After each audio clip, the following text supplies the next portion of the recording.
तो first question के सारे पार्ट्स में आपसे ये बता रखा है कि आपको जो है सारे के सारे पार्ट्स को फैक्टराइजेशन की मदद से सॉल्व करना है और उनके रूट्स निकाल के बताना है। रूट्स निकालने का मतलब क्या होता है, रूट्स निकालने का मतलब क्या होता है, यही तो आपको जानना है। तो रूट्स का मतलब पहले हम लोग जान लेते हैं, रूट्स किसको कहते हैं। रूट्स किसको कहते हैं, एक एग्जांपल से समझाता हूं। जैसे मैंने लिख दिया x+3 इज इक्वल टू 6, ठीक है।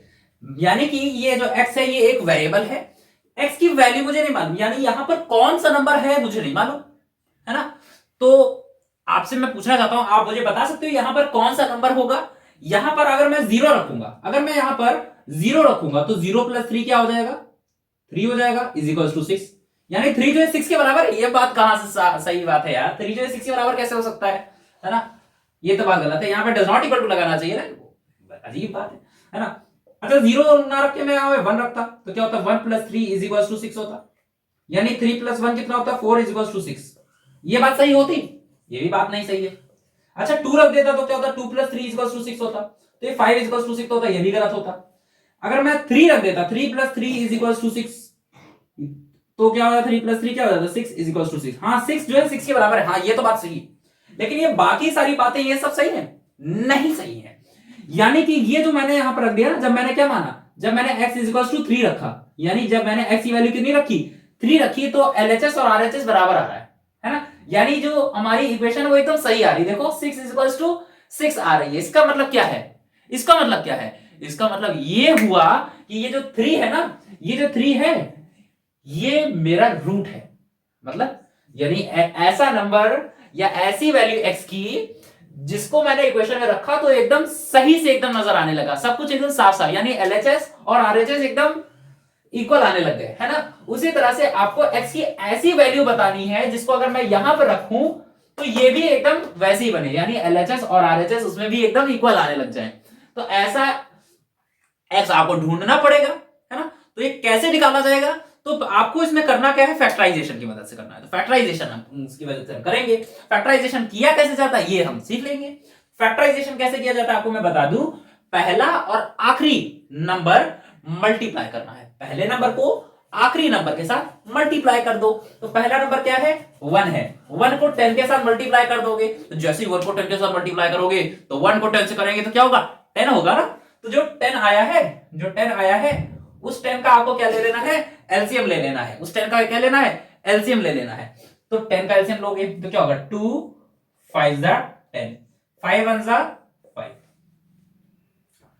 तो 2 5 10, है ना। अब ये जो 2 और 5 आए हैं ना, इसके साथ आप कुछ भी करो, जो करना है वो करो, लेकिन प्लस और माइनस करके आपको 3 बना देना है। दो नंबर ऐसे, दो नंबर है यहाँ पे 2 और 5, इनकी मदद से आपको क्या बनाना है, 3 बनाना है। बना लोगे, हम कहेंगे हाँ।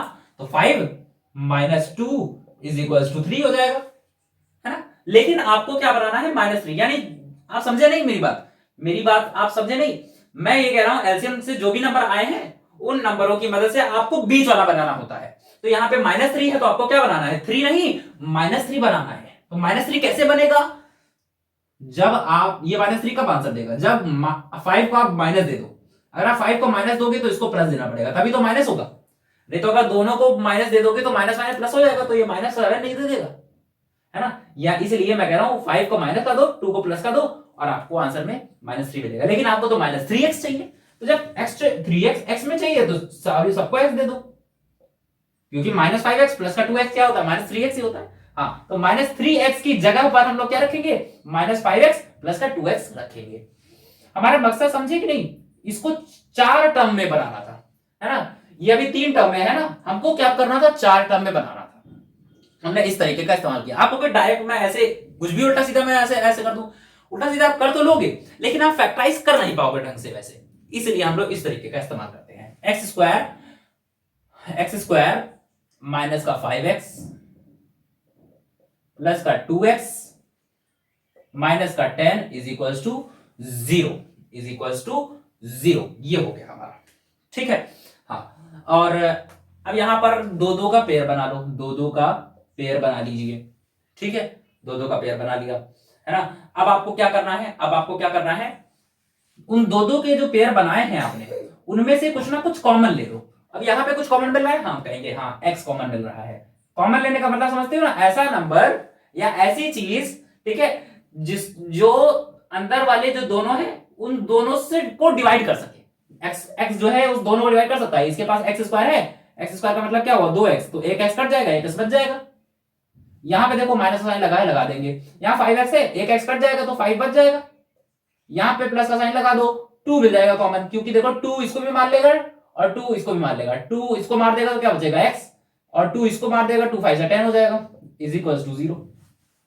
अब x माइनस 5 यहां पे भी यहां पे भी है, तो x माइनस 5 को कॉमन नहीं ले सकते, बिल्कुल ले सकते हैं, है ना। तो जैसे ही x माइनस 5 को कॉमन लोगे तो क्या बचेगा, x माइनस 5 को कॉमन लोगे तो क्या बचा, ये ले लिया बाहर तो ये x बचा। अब यहां पे ये, अब यहां पे भी ये ले लियो तो ये प्लस का 2 बच जाएगा, इज इक्वल टू में 0, है ना। अब x माइनस 5 कॉमन ले रखा है और तो x प्लस 2 बच गया, इज इक्वल टू में 0। अब यहां पे कोई साइन नहीं तो मल्टीप्लाई का साइन तो होगा ही होगा। तो मल्टीप्लाई के साइन होने का मतलब क्या हुआ, मल्टीप्लाई का साइन होने का मतलब क्या हुआ, आप तब तक सोचिए। प्लस 2 पे पहुंच चुके हैं। अब मुझे क्या बताना है, मुझे तो ये बताना है x की वैल्यू क्या होगी जिसको मैं यहां पे रखूं, यहां तो ये 0 आंसर देने लग जाए, है ना। तो आप मुझे ये बताइए इन दोनों को मल्टीप्लाई करके आंसर 0 क्यों आ रहा है। कोई भी दो नंबर देखिए, इसको और इसको मल्टीप्लाई करके आंसर 0 आ रहा है, इसका मतलब क्या हुआ, इसका मतलब क्या हुआ, इसका मतलब ये हुआ इन दो में से कोई एक 0 है, इन दो में से कोई एक तो 0 है। ये तो बात कंपलसरी है, ये तो बात एकदम कंफर्म है कि दो में से कोई एक यहां पर मेरा 0 है। कौन 0 है ये मुझे नहीं मालूम, ये तो आपको भी नहीं मालूम, मालूम है आपको, बिल्कुल नहीं मालूम है। तो अगर ये 0 होगा, x minus 5 is equal to 0, तो x मेरा क्या होगा 5 हो जाएगा, क्यों, माइनस 5 को उधर भेजेंगे तो प्लस का 5 हो जाएगा, तो इधर आ गया x इक्वल टू 5। अगर x प्लस 2 मेरा 0 होगा तो ये 2 इधर जाएगा, तो x इक्वल टू क्या हो जाएगा -2, है ना। तो या तो x इक्वल टू 5 होगा या तो x इक्वल टू -2 होगा, दो में से कोई एक तो होगा ही होगा, दो में से कोई ना कोई तो होगा ही होगा, है ना। दोनों नहीं होंगे, है ना, दोनों एक साथ थोड़ी होंगे, या तो ये रख के 0 बनाओ या तो ये रख के 0 बनाओ, दोनों को एक साथ कैसे रख दोगे, दोनों को एक साथ कैसे गुजर दोगे, है ना, एक बार में एक ही जाएगा ना, है ना, ये बात है। या तो x इक्वल टू 5 होगा या फिर x इक्वल टू -2 होगा। तो समझ में आया, क्या करना है, पहले और आखिरी को मल्टीप्लाई करना है, जो कुछ भी आए उसका एलसीएम लेकर के बीच वाला बनाना है, क्या बनाना है, -3 बनाना, तो यहाँ पे -3 बनाया, -3x बनाया, है ना। और ऐसे दोनों नंबर लेने हैं आपको, देखो ऐसे लिए मैंने, देखो जिनको मल्टीप्लाई करके 10 आए, -5 और 2 को मल्टीप्लाई करके 10 ही तो आ रहा है, यानी पहला आखिरी मल्टीप्लाई जो किया था 10 आया था, पहला आखिरी मल्टीप्लाई करोगे तो 10 आएगा, और इन दोनों को भी मल्टीप्लाई करोगे तो कितना आएगा, 10 ही तो आएगा। वेरिएबल और साइन को शामिल किए बिना 10 आना चाहिए, है ना। अगर आता है तो आपने जो लिए हैं वो एकदम सही है, बस साइन भी थोड़ा सा ध्यान रखना, फिर आराम से आप सॉल्व कर ले जाओगे, ठीक है। तो उम्मीद करता हूं आपको ये लेक्चर एकदम समझ में आ रहा है। तो इसके अलावा अगर आपको और कोई डाउट है तो आप कमेंट बॉक्स में डाल दीजिएगा, हम 48 आवर्स के अंदर आपके लिए उसका वीडियो बना करके तैयार